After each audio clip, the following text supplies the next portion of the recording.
Ya itu saya baca dari induk perusahaannya PT MTI bahwa itu sedang masih diurus di BPKH-nya. Dan saya lacak-lacak juga memang belum ada. Dan itu pun bisa jadi berkepanjangan loh. Mereka sudah eksplorasi dan diduga hasil kerukan-kerukan tidak ada sisanya. Apakah itu dijual? Kalau sampai itu terjadi nanti makanya saya meminta pemeriksaan setempat dan jadi malah ini sudah ada penambangan ilegal.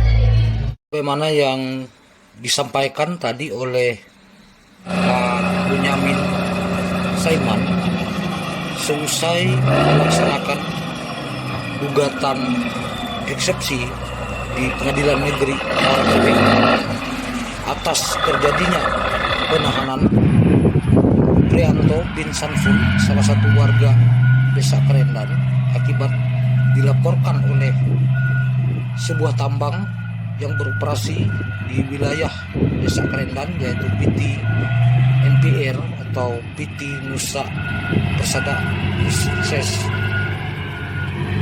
bahwa Pak Bunyamin tadi telah menyampaikan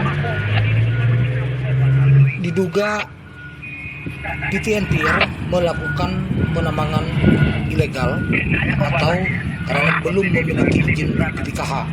Nah, ini kita bergeser ke tambang PT NPR.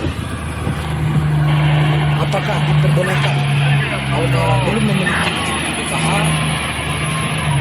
tambang PT NPR sudah beroperasi atau ini sebelum mana yang kita saksikan sudah beroperasi di lahan yang masih bersengketa.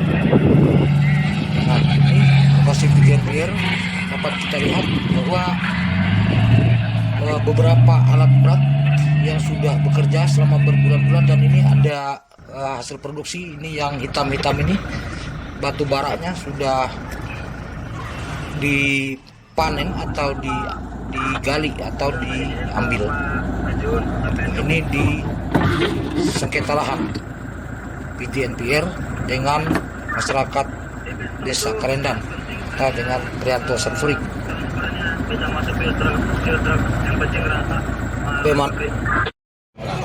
Ini baru sidang kedua. Pertama didakwa merusak dan membakar hutan yang pakai undang-undang kehutanan. Nah, pada hari ini saya Bunyamin Saiman selaku kuasa hukumnya Pak Prianto yang diupah sangat besar, yaitu dengan hati dan kepercayaan karena pro bono, jadi tidak bayaran. Karena saya sudah diangkat warga kehormatan Dayak Manyan, hitam yang layak. Dan waktu upacara itu dikatakan bahwa karena Anda sudah diangkat warga kehormatan Dayak, maka berlaku untuk seluruh Dayak. Nah, ketika Pak Prianto dan Pak John Kennedy utusannya itu datang ke saya, ya saya otomatis tidak bisa nolak. Dan dengan status ya pro bono, tidak bayaran, ya saya biasa. Tapi saya memberikan pembelaan yang terbaik. Negara aja bisa saya ungsi, masa urusan ini saya bicarakan. Jadi saya melakukan pembelaan tadi, khususnya satu adalah kalau pembakaran hutan diperbolehkan maksimal 2 hektar per satu kepala keluarga. Dan di sana hanya kalau toh dianggap merusak hutan itu, hanya merobohkan pohon untuk dibuat gubuk sebagai bentuk tempat berteduh. Dan kemudian pembakarannya juga tidak adanya pembakaran sampah sekitar. Maka saya minta kepada hakim untuk pemeriksaan setempat sebelum dilanjutkan, supaya ketahuan clear bahwa yang dibakar berapa. Itu satu. Kedua, ini kan awalnya memang sengketa tentang klaim penguasaan garapan, yang mana ada perusahaan tambang yang punya IUP dan WIUP, belum ada BPKH loh. Seperti itu. Nah di sini kaget saya tiba-tiba ada orang yang dilaporkan polisi, ditahan, baru datang ke saya. Ya, jadi saya bersedia turun dengan sekali lagi istilahnya berbunuh. Jadi ini sebenarnya hanya soal klaim. Kalau tanah itu sebenarnya milik siapa? Milik Tuhan. Udah. Itu aja kok susah-susah amat. Kalau kita nganggap oh ini ada SKT, ada surat segel, ada sertifikat, itu kan sama aja. Toh penetapan kawasan hutan di situ kalau mau ada itu baru tahun 2014. Nah warga Dayak ini kan sudah turun-temurun mungkin sejak zaman Belanda. Memang ladang berbeda, habis garap di sini, pindah sana, telantar segala macam gitu. Sekarang bahwa mereka ngeklaim bahwa kalau kalian nambang, tolong berikan kami tarik asih. Apa susahnya? Tangkak lah.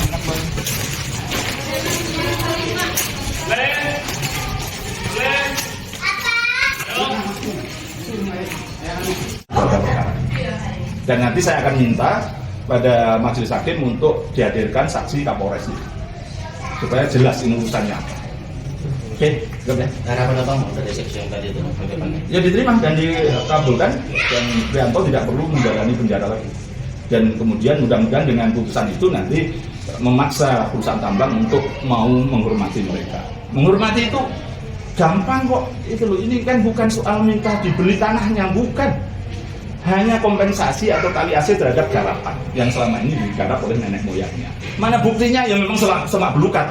Mana kalau saya Jawa kan ini 100 meter ada anunya, tanggulnya ada apa? Kalau sudah sejauh galungan, kalau sini apa ya? Kan yang kan petak-petak gitu loh. Kalau di sini ya itu kan tanda-tanda lah ya, tanda-tandanya seperti itu, tanaman buah, karet atau apa segala macam, ada bekas-bekasnya di dulu ladang. Membikin ladangnya bisa jadi sudah 50 tahun yang lalu. Nah, bisa pindah lagi kan gitu. Suku Dayak kan begitu. Saya hafal kalau urusan begitu-begitu. Jadi ini sebenarnya perusahaan swasta maupun aparat negara, tolonglah hormati masyarakat lokal. Kita tidak usah berdebat ini Dayak adat atau bukan. Masyarakat lokal saja dihormati, apa susahnya. Gitu loh. Ya. Terkait dengan tadi Pak, ada eksepsi yang Bapak ajukan bahwa PT NPR melakukan penambangan atau pengerjaan itu belum memiliki IPPKH, itu gimana itu Pak? Ya itu saya baca dari induk perusahaannya PT MTI bahwa itu sedang masih diurus IPPKH-nya, dan saya lacak-lacak juga memang belum ada, dan itu pun bisa jadi berkepanjangan loh. Mereka sudah eksplorasi dan diduga hasil kerukan-kerukan tidak ada sisanya. Apakah itu dijual? Kalau sampai itu terjadi nanti, makanya saya meminta pemeriksaan cukup tepat. Dan malah ini sudah ada penambangan ilegal. Bisa panjang kan?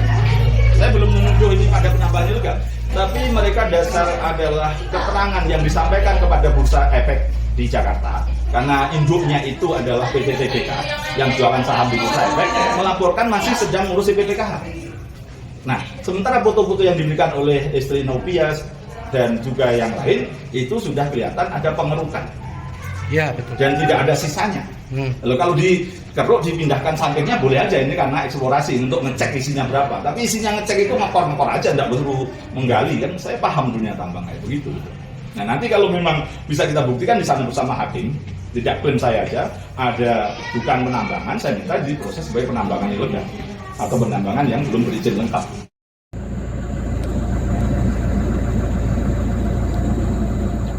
Pondok YPD Alur Barito, pemiliknya IWO, Ikatan Wartawan Online sana.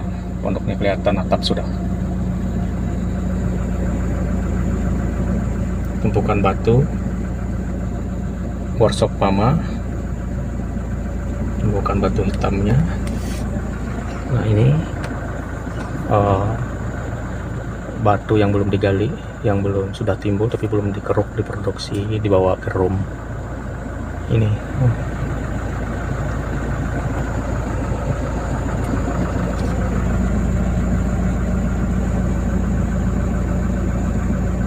tuh tumpukan batu baranya. Sampaikan oleh Pak Bunyamin Saiman SH bahwa PT NPR ini menambang tetapi masih belum memiliki izin IPPKH. Maka media ini juga mengonfirmasikan kepada manajemen PT NPR, yaitu Pak Hirung selaku manajer administrasi, namun sampai pada detik ini belum mendapatkan respon.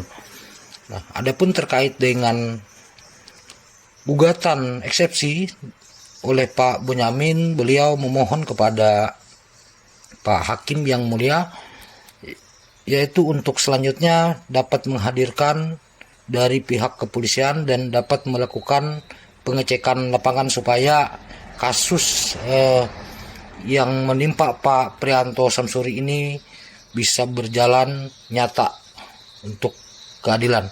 Nah, selain itu situasi pada saat ini di lapangan bahwa masih ada beberapa masyarakat yang mengajukan pembebasan yang menamakan mereka tergabung di dalam aliansi masyarakat Kerendan dan masyarakat Muara Pari. Nah, padahal sengketa lahan ini berawal daripada terjadinya, yaitu manajemen PT NPR telah menyalurkan dana yang dinyatakan mereka dana tali asih atau dana korhiman sebesar 4 miliar lebih kepada kepala desa Karendan dan kepala desa Morapari, sehingga menggarap musnah habis tanam tumbuh milik masyarakat masing-masing pemilik lahan. Karena dan uang 4 miliar tersebut pun tidak disampaikan kepada pemilik lahan masing-masing.